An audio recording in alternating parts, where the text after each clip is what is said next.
The Guardian posted an article where they took 5 American conservatives and 5 liberals and flipped their feeds and required them to only look at feeds from the other side for a few days. It's an interesting read. The 2 feeds experiments showed the liberals and conservatives really do live in 2 different worlds with completely different sets of facts. The thing that blew my mind the most from this article is that tens of millions of Americans get 100% of their news exclusively from their Facebook feed. Diane Rehm filled us in even further that Facebook has a platform for news where people can make a lot of money off of fake news, all based on the numbers of shares and likes, and they exclusively share on Facebook for this reason. People on the left and right blindly share them because it confirms and strengthens their own beliefs with confirmation bias. The more extreme the post, the more views, and therefore more money. Sadly, all of this is only coming out after the election.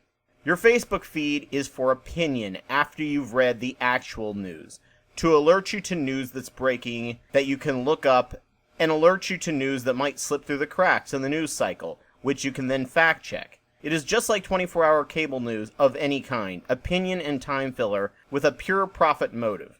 But do you know how to break that bias? You read other sites too.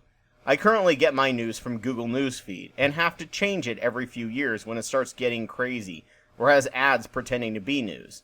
Then I flip over to the BBC website, then Deutsche Welle English, then listen to the CBC, which is Canadian, as they all have different agendas. I don't watch or read RT or Fox because I know everything coming out of those are pure propaganda. I tried Al Jazeera, which is considered the elite in journalistic ethical standards and transparency, but I'm prone to depression and I don't want to kill myself with that level of horrible truth that is very real in the world, but I very much appreciate what they do. If all you know about the news is what is in your Facebook feed, I rarely use this term, but you are literally an uninformed ignoramus who should not be voting and really don't know anything about the real world, especially as we know that Russian trolls are creating fake articles and news along with the for-profit fake news sites on the right and extreme left to try and mess with us and divide us further.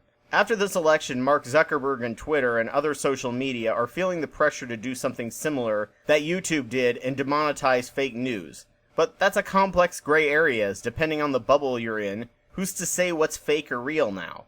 But you can easily fix this. Read the news. There are news sites all over the internet. It's easier than ever before to get news. Please, for the sake of the nation, educate yourself. It may be boring at first and not as sensational, but over time it can be really interesting. You have to get the hard facts from multiple sources, then you can go on Facebook for opinions and rants. Our news isn't perfect, it's a bit biased on some things, but your Facebook feed is even worse, and making you think you're informed when you're really just being a blindly following sheep.